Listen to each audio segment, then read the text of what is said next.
Hello!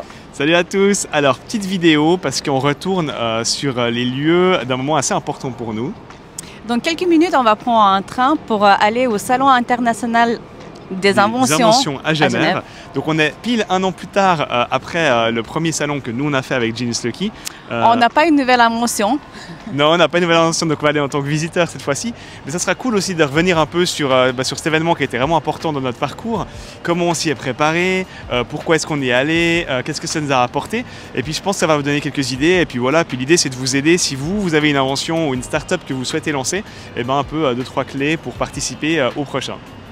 Voici à Genève, on est venu au salon et on va vous expliquer qu'est-ce qui nous a amené ici il y a un an.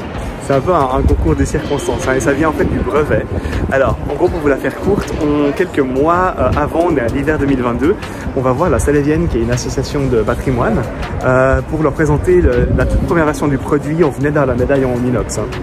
Oh, et on avait juste la première version de prototype, du coup c'était vraiment top. Ouais.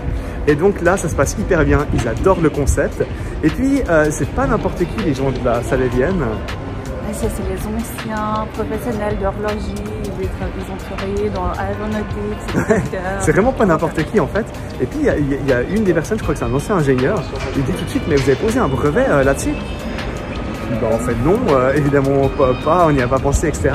Il dit, ben, c'est hyper important que vous avez un tel produit, il faut le breveter, surtout que vous ne l'avez pas encore annoncé publiquement. C'était le cas en fait.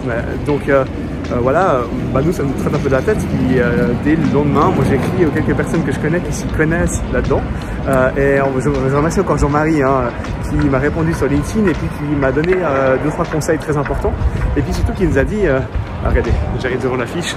Et puis surtout qui nous a dit, ben oui, en effet, tu peux déposer un brevet. Et puis voilà, qui c'est que je te conseille pour faire le dépôt du brevet. Donc c'est en fait des avocats spécialisés dans la propriété intellectuelle. Et le moment qu'on avait le brevet, en fait, c'est le moment que finalement on peut parler publiquement de notre... Exact. Ouais, parce qu'avant ça, si vous en parlez déjà publiquement, genre vous faites une annonce sur Facebook ou Instagram, par exemple, rien, et ben c'est plus considéré comme une invention, comme quelque chose qui est protégeable par un brevet, parce que ça a été révélé. Donc faites hyper attention et le plus tôt possible, essayez de poser ce brevet avant que ça soit révélé.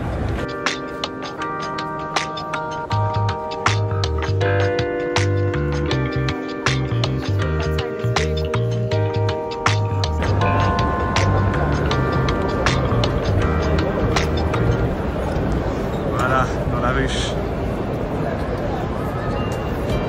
Voilà, alors là vous voyez en fait le plan de tout le salon. Ce qu'il faut vraiment bien comprendre, si vous regardez, c'est que tout ce quartier-là, c'est réservé par Hong Kong. Tout ce quartier-là, c'est la Thaïlande, l'Arabie Saoudite, il y a la Chine, qui est tout ce quartier-là. Et la Suisse, pour vous montrer à quel point on est ridicule en innovation, c'est là. Alors, ils ont genre 4 stands. Et nous, on était un des quelques stands suisses. On a bien sûr financé nous-mêmes ce salon. Et c'est un peu dommage parce que quand on voit que les autres salons, les autres pays, ils financent, en fait, ils achètent les stands, ils amènent l'argent à grands frais. Ce serait cool que la Suisse fasse un peu plus pour l'innovation. Voilà, 4 stands suisses. Donc le salon des inventions, c'est le plus grand salon des inventions au monde. On connaît surtout le concours Lépine à Paris, hein, dans le monde francophone, qui est très connu parce qu'il est à Paris. Mais en fait, je crois que c'est le plus ancien aussi, mais le salon des inventions de Genève, c'est le plus grand du monde. C'est quand même 22 000 personnes, en tout cas l'année passée, 1000 inventions. Donc c'est quand même pas rien. Bonne nouveauté cette année, ça n'existait pas l'année passée, mais il y a en fait Genilem, la Fongite, etc. qui tiennent des conférences ici.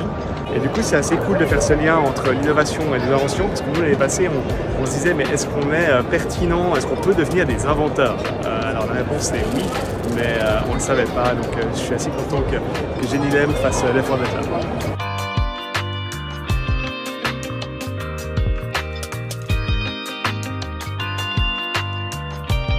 Voilà, donc là on est dans la délégation chinoise qui est pour l'instant vide, ils sont tous en bas, je ne sais pas pour quelle raison. Mais ça permet un peu de voir un petit peu le stand de base au sein des inventions, à quoi ça ressemble. Vous avez en fait un petit corner comme ça, un desk, un petit flyer qui résume votre invention. Il y a la classe ici, et ça c'est très important. C'est finalement la catégorie dans laquelle vous allez être en compétition pour gagner les médailles. Et alors derrière, les Chinois, ce qu'ils font, c'est qu'eux, ils viennent juste avec des posters type vraiment universitaires qui résument leur invention. Alors voilà. Le problème des Chinois en général, c'est que faut rentrer dedans. Hein. C'est souvent hyper intéressant, c'est toujours méga complexe, mais il y a beaucoup d'informations, c'est très technique. Donc c'est pas forcément des stands qui marchent très bien avec le public européen. Il y a des stands étrangers qui marchent beaucoup mieux. Mais voilà, ils ont une vision un peu très technologique de l'innovation. Alors des fois, voilà, il y a des trucs assez cool comme ça. Je sais pas ce que c'est. Ça envoie des bombes nucléaires, un truc comme ça. Ça a l'air dangereux. Ouais, ça a l'air dangereux.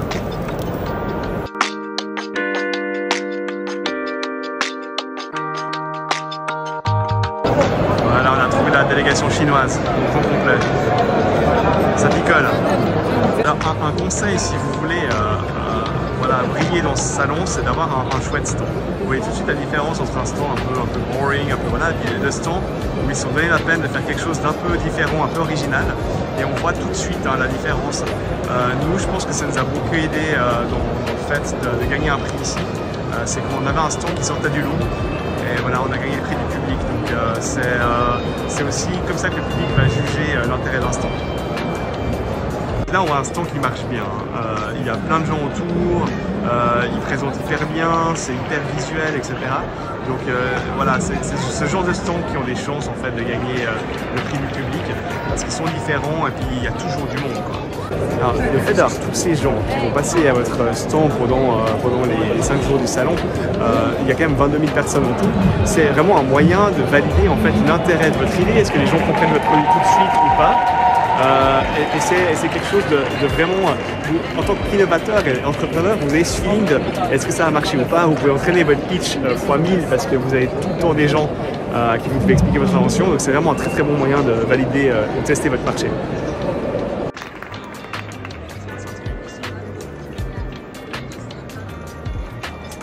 Alors comment est-ce que les médailles sont attribuées?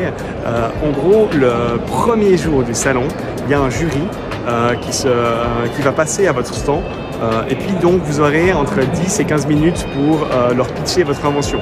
Ça va quand même assez vite. Si c'est pas très intéressant, ils vont passer que 5 minutes sur votre stand.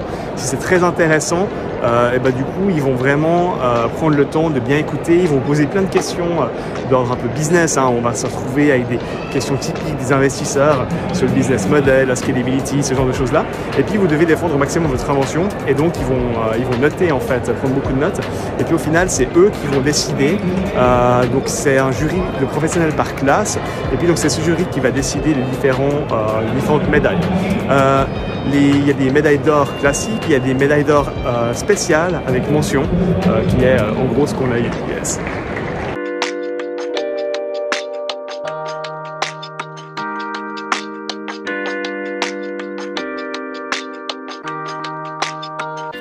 Voilà, donc c'est ici que les awards du coup seront remis. Voilà.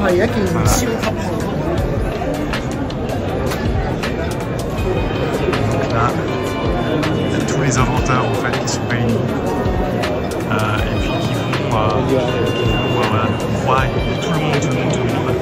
C'est énorme, hein. Et puis donc ils vont après rentrer dans la salle pour recevoir leurs awards. Je suis pas censé être là parce que j'ai pas de badge. Voilà. Alors ça t'a rappelé des souvenirs? C'est vraiment cool de voir tous ces gens passionnés avec nos inventions.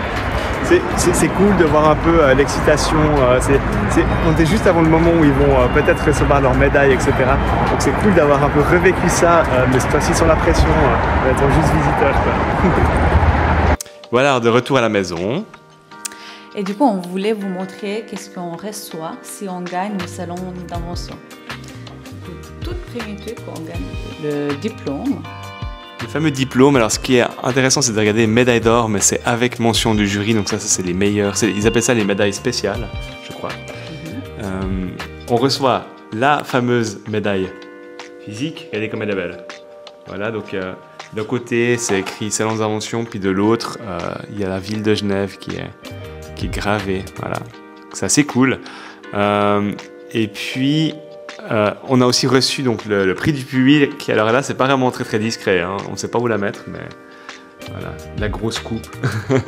Du coup, en fait, maintenant, chaque fois qu'on fait un salon, on amène le coupe avec nous. Ouais, exactement. Puis, voilà, bon, à part toute la verroterie et tout ce qui brille, qu'est-ce que ça nous a amené, ce salon des inventions, en fait, pour le projet? Je pense que la première chose, c'est vraiment c'est une énorme opportunité de présenter le produit ou tellement une large public.